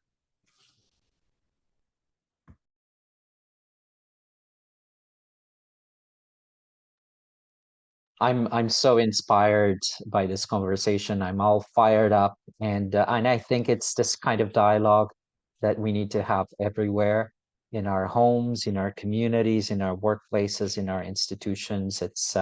It's being authentic. It's sharing our stories, our connections. It's about vulnerability. It's about reality, sharing reality, the impact of this on people's lives, of this discrimination, transphobia, and violence.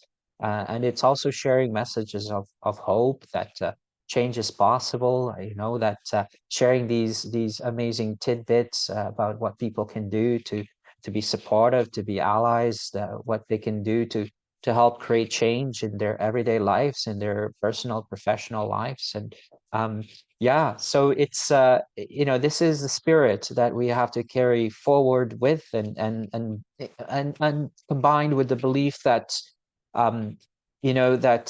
that we gotta pave the way, right? That we gotta show through our this kind of dialogue, these kinds of really helpful questions and exchanges, that change is possible, and that this is the alternative to the hateful messages that are out there. So I encourage everyone to continue along these lines. Listen to lived experiences of trans people.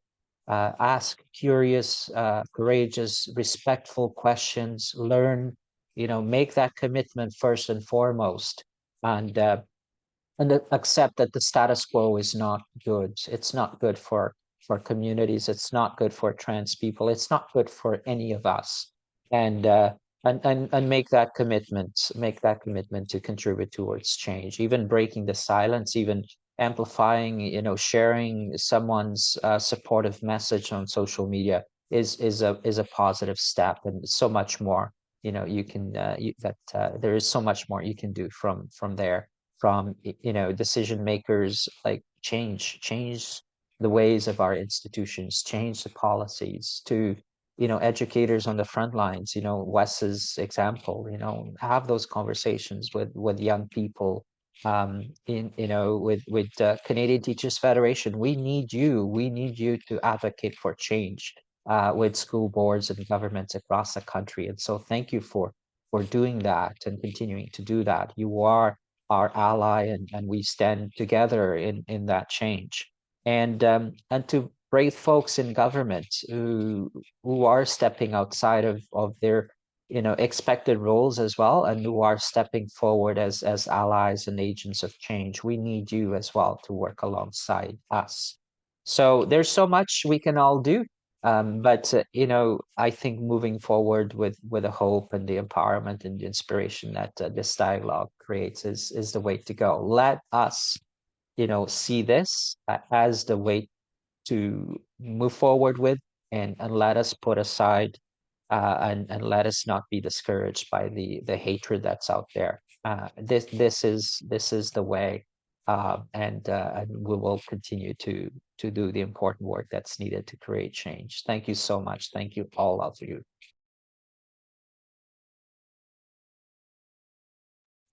All right, thank you so much. I think we're going to start wrapping up. I see folks are saying thank you to all of our panelists in the chat, and I am, as well, I'm saying that thank you to everyone for your insight and for joining us today. I just want to say it's very healing, I think, for me to be in a space with other queer and trans folks, and also men who are such great role models and leaders in our community. I just want to say that for me, attending White Ribbon events and being involved with White Ribbon is always a very healing experience, and very inspiring experience for me. So thank you again to everyone for being here today. And I'm going to pass it back to David to wrap it up for us. Thank you so much, Aiden, and thank you so much, everyone. I have goosebumps right now. I am so inspired, motivated, moved by this conversation.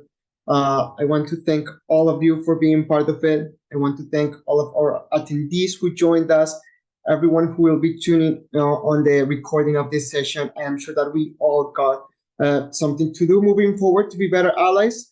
We all have a role to play in ending transphobia and discrimination and violence against non-binary, two-spirit, gender-diverse people.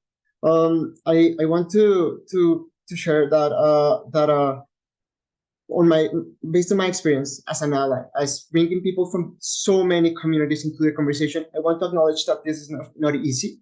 I want to acknowledge that sometimes we're talking to our friends, we're talking to our families, we're talking to our coworkers, to communities that are not as aware of these issues.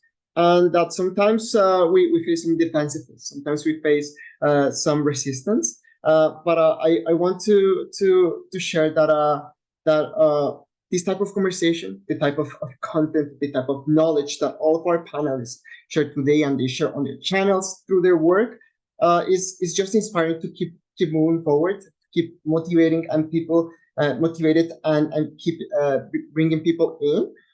It is clear that as men, and I'm speaking to all of those who are joining us who are male identifying right now, it is clear that we also play a role in challenging all forms of gender-based violence, transphobia, homophobia. We want you to speak up. We need you to speak up. As Kiara, as Faye, as everyone was mentioning, it is clear that hate is learned. It is very clear that this type of hate is a result of colonization. And we know historically, factually, that trans people have always been here, gender diverse people have always been here, and they will not go anywhere. So I encourage everyone to please stay in touch. Please reach out to White Ribbon, reach out to the panelists. We have a lot more work to do, so please stay in touch. We'll be happy to work with you. Let's change the world. So now I'm going to pass it on to my colleague Strength for the closing of the session. Thank you so much to all the White Ribbon staff and everyone who's been part of this. I really, really appreciate you all.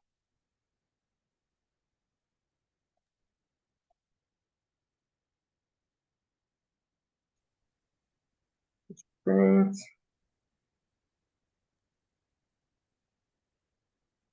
One second, just navigating some technical here. I see you're unmuted, Strength, but I do not see you. Yeah. Yeah, we hear you. Okay, there it is. Awesome. Beautiful. Yeah, I'll go. Thank you very much for all of your input and being here and holding this space for those that are watching. I am a father of 9. I have 6 girls, 3 boys, and each one of them have created their own space within our home. And when we're speaking and what I'm hearing and what I'm offering as my roundabout to what I've heard today is in that idea of our language. I heard that spoke a bit today. And in my home, or in the home that we all reside in, we don't have a sense of ownership. My children, the children that are here as my responsibility, are free to speak what they need to speak. We have one child that's going through their journey of figuring out who they are. We have another daughter that has claimed polyamorous. One has going through the transition of finding out who they are going to be, who they are as they are today. And going through that journey with them has been amazing because I don't have to ask them questions. I don't have to pry into them to say, who are you now? I don't want to know about them. And in this conversation of having a relationship, I don't want to know about you. I want to know you. I want to know and feel your spirit and feel the essence of who you are. And to have these conversations in this space is amazing. As Haudenosaunee from the Kanien'kehá:ka from the Haudenosaunee Confederacy, we have our governance structure is about Skano, and Skano is about peace. Peace is what we're trying to create here, what we're working towards and creating here. Peace is not the idea of the two fingers of, hey, peace, everybody. Peace is the energy that we create, the energy that we have, the energy that we can live in. When I am at peace, my body, my spirit, everything is free. I can just float. I can do what I need to do. Peace is not about just putting down our weapons. That just means we're not harming people today. I'm still not at peace if I have anger, if I have harm, if I have a trauma that I'm trying to deal with. I'm still not at peace. Trying to create that peace and to be at peace is the goal. And there's so many different ways of getting to that final acceptance of just being in creation. One of the things that we have is that respect that everyone here is looking for and hoping that others can have. And the Kanien'kehá:ka way, it's Oseri Wagwanyeste. Oseri Wagwanyeste doesn't speak to do as you're told, do as you're supposed to do. You respect me because I'm blah, blah, blah. Respect in our way is the action. If I respect someone or something, it's my responsibility to help it reach its fullest potential.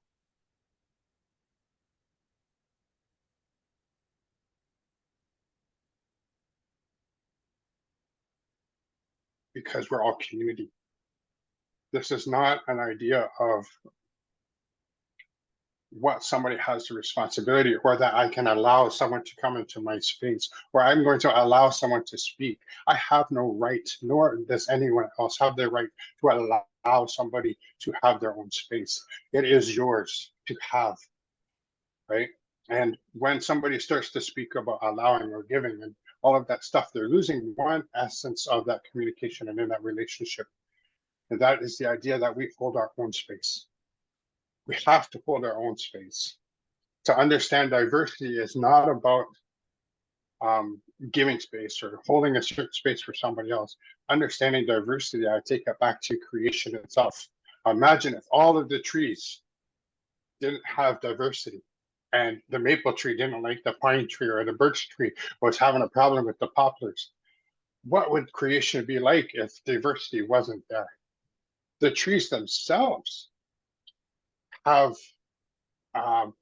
trees that are male. There are plants female. There are plants that have both, that have the ability to create without pollination because they hold it within themselves. There's so much in creation that speaks to diversity and the independence of self. That is what I'm hoping that comes from all of this. And this is why I've signed on with Humberto and White Ribbon and did my best at the interview so that I could speak these things and I could be a part of such a movement moving forward. There was also the talk of the firekeeper as for the men's responsibility. When the firekeeper, what they do is they hold that fire for ceremony so people can come and warm themselves. That fire is the actual interpretation or the representation of the male spirit. Because we're assertive, we can be strong, we can be warm. The problem with that fire is it has to be tended to. So men are the keepers and the tenders of that fire. What that means is that fire has to be taken care of. The fire always has to be checked and made sure that it's not too hot so it doesn't burn people. Our fire as men should be warm, comforting, safe, providing. It should be something that people walk to and are not afraid of being around and are comforted as they get to it. That is the role of that firekeeper. And I would offer that energy out to every male that I know to get back into the idea of, and Colin, this was the two-spirit thing for me because I also agree with you. There was a time and place for it, but I still only have one spirit. What I consider myself to be is holistically balanced. I understand my female side. I understand my male side. I understand my love, my compassion, my strength, my assertiveness. All of those things are who we are and who we could be. sometimes with the male energy, it gets too hot. The fire is burning way too hot and it becomes dangerous. It becomes aggressive. It pushes people back and keeps them at bay in their way of being too strong. When we add that love to that and we take care of it and we comfort it, that's when it becomes calm and warming and it becomes approachable. We have the understanding of a warrior. People would want to be warriors. And I love that White Ribbon has the big W right up front for that warrior symbol. And that's what I see when I see that warrior symbol. Our warriors are not the ones that know how to fight. Our warriors, the burden of a warrior in our understanding is the burden of peace. The strongest person should be able to stand in front of people and speak their truth and speak it in kind honesty. Not nice. We don't need to be nice. We need to be kind in our honesty. Nice people will tell you you're a really good dancer when we know that you're just about ready to fall down and you have no balance. But a kind person will share that with you and help you to find, as responsibility says, their best way and their fullest potential. That's kindness, that's honesty. That is what we need to look forward to in these conversations and in these circles. And when we're creating space for these conversations, I need to hold my own space. When it goes around and that circle and the feather goes from person to person in that circle, I have to keep myself in check. That's where my warrior comes in, because some people might say things that make me think or step back or might get me angry. I have to not think about what they're saying in those spaces, but wonder, why am I reacting in this way? Why does my spirit feel such a pull to be angry with this? Where did I learn that? How did I become this way? Can I change this? And of course we can, because we have the right to make ourselves who we need to be for ourselves. There's so many things that I heard here today that it was just amazing. I am going to be lighting my smudge here for this, for the end, for everybody to walk away with some good, kind energy. And when we speak about responsibility, the responsibility that we have as human beings, responsibility from what I understand and from all of the teachings I have received, a responsibility is not get up and get a job. It's not pay your bills on time. It's not about making your bed in the morning. Responsibility is broken down to the ability to respond. That's my respondability. How do I respond? What's my response? And that is what I'm hoping that people that are here, that are watching and listening, are actually getting into the idea of how can I respond differently? Because in relationship, it's not about having a good relationship, as odd as it may seem. In relationship, it's about being good in that relationship. The relationship will then flourish. If I am good in a relationship, I can create my own space, and hopefully others will be able to mimic that and not have to worry about burning themselves because the fire is too hot. I really appreciate everything everybody has said here today, and opening this up to the idea of sharing who we are in that holistic aspect of self. And I offer my smudge and my medicine and all my teachings to all of those out there, so that when we walk away from this, we can have that conversation that is kind, it can be honest. And I hope that with all of this today, we can understand our own responsibility and really reflect on how it is that we have to respond when we hear these things, when we feel ourselves, feel our emotions, feel the world around us, which might not be the best place at sometimes, but how can I hold my own space in that? So with that, I really appreciate everybody. Lots of love, Nyawagoa. It's gonna go to all of you, and peace and love. Now.